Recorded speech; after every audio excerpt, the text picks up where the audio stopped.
Bonsoir, nous sommes toujours le 12 novembre 2021 et voici la dernière la dernière vidéo de notre formation dans l'épître de Paul aux Colossiens. Cette merveilleuse épître de Paul écrite depuis la prison à Rome. Une lettre circulaire qui a aussi été envoyée aux églises de toute la vallée où se trouvait la ville de Colosse, mais aussi celle de Laodicée. Je voudrais donc méditer avec vous dans les derniers versets, donc du verset 7 au verset 14 du chapitre 4. Tychique, le frère bien-aimé et le fidèle ministre, mon compagnon de service dans le Seigneur, vous communiquera tout ce qui me concerne. Je l'envoie exprès vers vous pour que vous connaissiez notre situation et pour qu'il console vos cœurs. Je l'envoie avec Onésime, le frère fidèle et bien-aimé, qui est des vôtres. Ils vous informeront de tout ce qui se passe ici. Donc vous voyez là Tychique qui est le messager de cette lettre, c'est lui qui va ramener la lettre, mais aussi Onésime, que nous allons trouver dans la lettre de Paul à Philémon.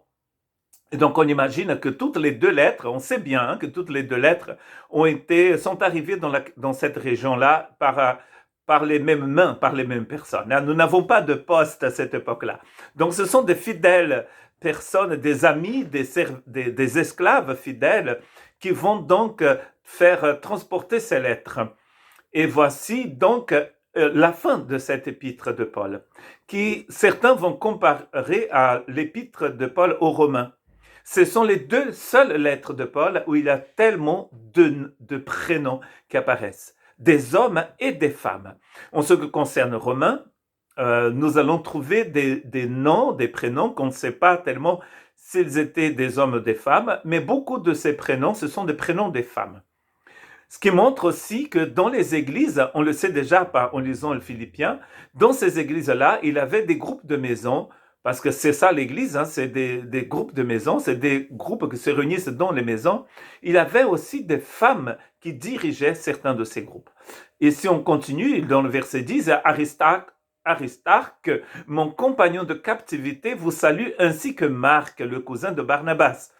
Donc le même Marc qui apparaît dans le livre des Actes, et on croit bien que c'est celui qui a écrit l'évangile de Marc, au sujet duquel vous avez reçu des ordres. S'il va chez vous, accueille-le. Et ça, c'est tout à fait très important, parce que vous savez bien qu'il y a eu une petite bagarre entre Barnabas et Paul à cause de Marc. Et là, Paul dit qu'il faut l'accueillir. Peut-être il pense, Paul, qu'il va mourir.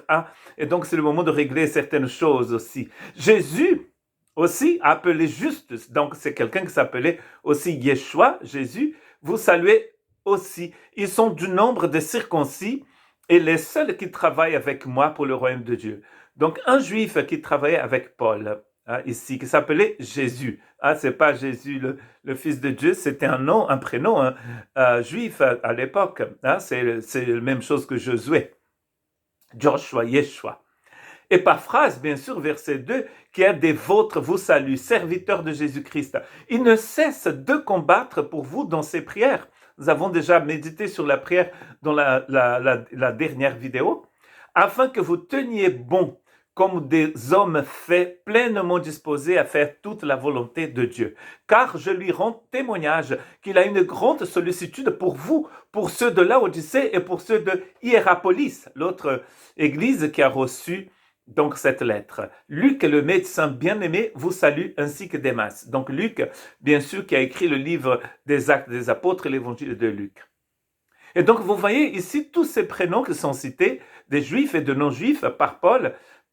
Et incroyable, Paul n'est jamais allé à Colosse, mais il trouve que c'est important que ces personnes sachent qu'il y a d'autres personnes qui prient pour eux, qui pensent à eux. Quand il écrit cette lettre, il est au courant des dangers qui guettent les églises de cette vallée, l'église de Colosse, celle de Laodicée et de Hiérapolis, et d'autres peut-être. Pourquoi? Parce que c'est un moment de grand danger. Il y a des hérésies qui apparaissent de partout, il y aura des persécutions aussi. Donc voilà pourquoi il a écrit cette lettre, pour préparer les gens, mais aussi pour combattre l'hérésie du gnosticisme qui était naissant.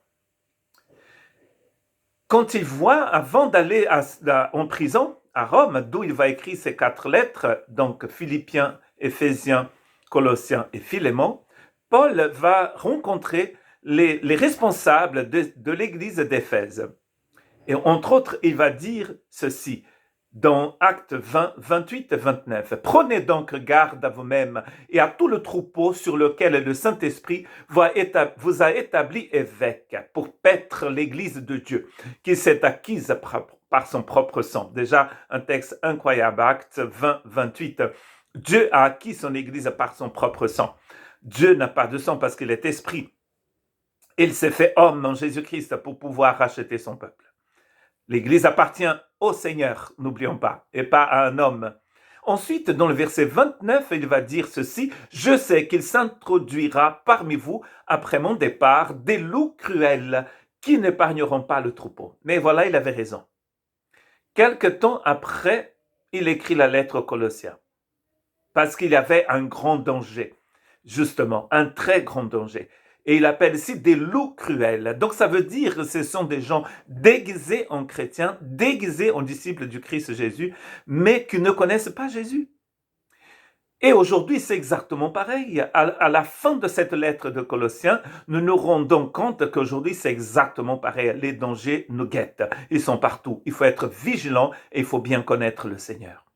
Je veux en effet que vous sachiez combien est grand le combat que je soutiens pour vous et pour ceux qui sont à Laodicée, a dit Paul dans Colossiens 2, 1 à 5. Et pour tous ceux qui n'ont pas vu mon visage, afin qu'ils aient le cœur rempli de consolation, qu'ils soient unis dans l'amour et enrichis d'une pleine intelligence pour connaître le mystère de Dieu, savoir Christ. Ça, c'est la clé. Connaître le mystère de Dieu. Mystère dans lequel sont cachés tous les trésors de la sagesse et de la connaissance. C'est-à-dire, vous avez tout pleinement en lui. C'est ce qu'il a dit d'ailleurs dans le chapitre 1 de Colossiens. Vous avez tout pleinement en lui.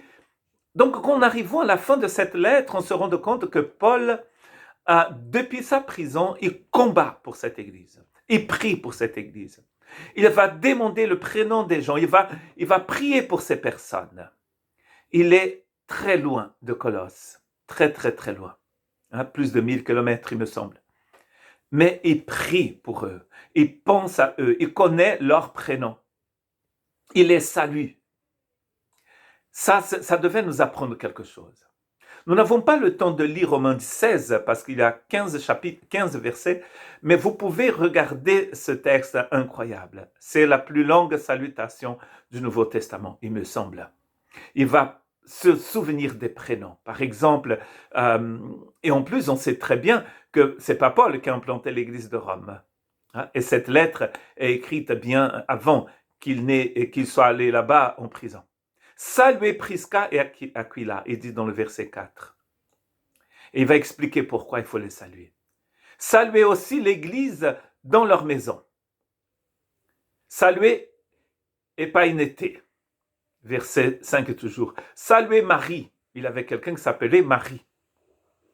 Donc une juive dans l'église de Rome. Et là, ensuite, il a des gens qui ne sont pas juifs. Saluez Andronicus et Junias. Donc on pense que c'est un homme et une femme ici. Saluez Amplias, peut-être un homme ou une femme. Saluez Apelles. Vous voyez tous ces prénoms. Saluez Urbain, quelqu'un qui était très urbain.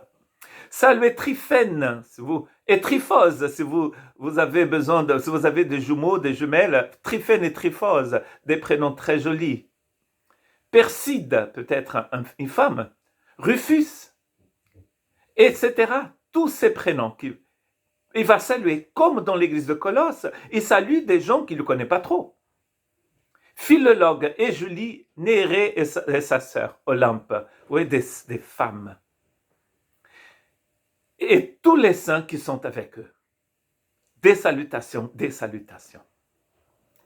Et donc, c'est comme ça d'ailleurs qu'il va finir la lettre aux Romains. Et voici la fin de la lettre aux Colossiens. Saluez les frères qui sont à Laodicée et à Nymphas et l'église qui est dans sa maison.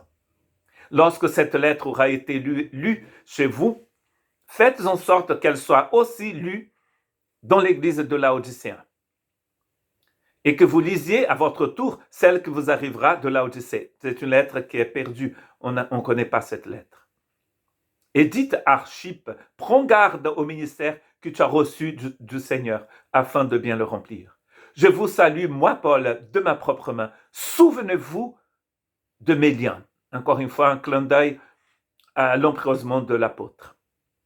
Que la grâce soit avec vous.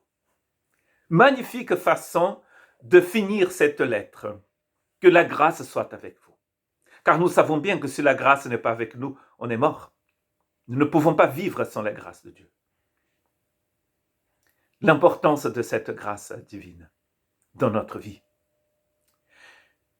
Est-ce que vous priez pour les frères et sœurs, même pour ceux que vous ne connaissez pas?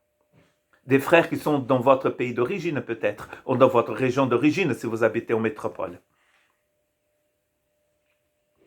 Même dans les îles.